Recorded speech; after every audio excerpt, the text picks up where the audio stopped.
Saksakallan gunarnavasya Vande Guru Sri Charanarvindam.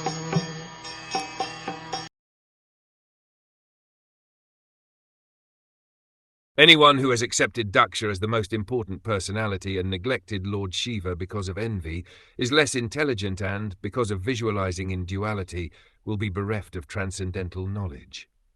The first curse by Nandishvar was that anyone supporting Daksha was foolishly identifying himself with the body, and therefore, because Daksha had no transcendental knowledge, supporting him would deprive one of transcendental knowledge. Daksha, Nandishvar said, identified himself with the body like other materialistic persons and was trying to derive all kinds of facilities in relationship with the body. He had excessive attachment for the body, and in relation to the body, with wife, children, home and other such things, which are different from the soul.